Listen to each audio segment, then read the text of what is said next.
नाज़रीन, हैदराबाद जी ज़िला इंतजामिया आवाम के रमज़ान शरीफ दौरान रिलीफ ॾियण लाइ शहर के मुख़्तलिफ़ इलाक़नि में बचत बाज़ारूं लगायूं आहिनि। उन्हनि बचत बाज़ारुनि में आवाम के केतिरो रिलीफ मिली रहियो आहे।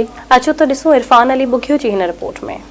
रमज़ान शरीफ के भलारे महीने में आवाम के रिलीफ ॾियण लाइ हैदराबाद में ज़िला इंतजामिया समाजी तंजीमुनि के सहकार से शहर के मुख्तलिफ हंधनि ते बचत बाज़ारूं लगायूं आहिनि। कासमाबाद में लगल बचत बाज़ार ते आवाम सस्तियूं शयूं वठण जी उम्मीद से पहुंचे थो। केतराई शहरी बाज़ार में बचत जो बुधी सामान जूं लिस्टूं खणी अचनि था, पर कासमाबाद में लगायल बचत बाज़ार में खेन घुर्बल सामान मां केतिरो सामान मिली सके थो, उन हवाले से कुछ शहरी आवाज़ न्यूज़ सां ॻाल्हाईंदे चवनि था त हिन तरफ़ मखसूस शयूं रखियूं आहिनि जंहिंजे करे अञा ताईं केरु आयो कोन्हे को। उहे बि कंपनी वारनि पंहिंजे तरफ़ खां रखियूं आहिनि। गवर्नमेंट जी त का इन्वॉल्वमेंट नज़र कोन थी अचे।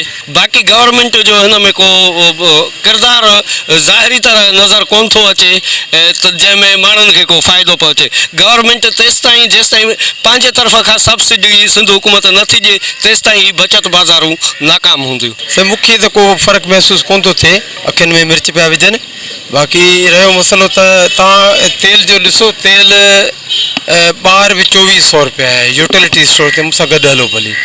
ऐं हिते बि मूं पढ़ियो आहे त उहो ई साॻियो जेको आहे 2400 रुपया आहे। हिते तेल साढ़े मिसाला 50 तेल साढ़े अचूं उहे साॻा 50 रुपया हिते अञा बि उहो ई रेट मिले त पोइ फ़ाइदो कहिड़ो थियो। शहरियुनि जो चवणु आहे त बचत बाज़ार में रखियल सामान जा अघ कंहिं हद ताईं घटि ज़रूर आहिनि, पर आम वाइपे जे आइटम्स की खोट हुजण सबब खेन घुर्बल सामान मुकम्मल तौर नथो मिले। पर थोड़ा फ़र्क है, सब्जी में फ़र्क है। सब्जी अगर ॾियनि था वो भी सस्ती ॾियनि था।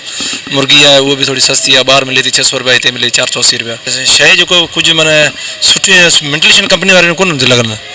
एक ॿ नंबर कुछ कंपनी सही लगन में, कुछ माना 2 नंबर लगे। कुछ मुनासिब आहिनि, कुछ वरी महंगा आहिनि। फिलहाल तो असांखे त नज़र नथी अचे का शइ मौजूद आहे का अहिड़ी को कम वारी का शइ मिणी आहिनि कुछ शयूं। शहरियुनि इंतजामिया खां मुतालबो कयो आहे त कासमाबाद में लगायल बचत बाज़ार में आम वाइपे जूं समूरियूं शयूं रखी उन्हनि जा अघ घटाए वञनि त जीअं इंतजामिया जी लॻियल बाज़ार मां खेनि कुझु बचत थी सघे।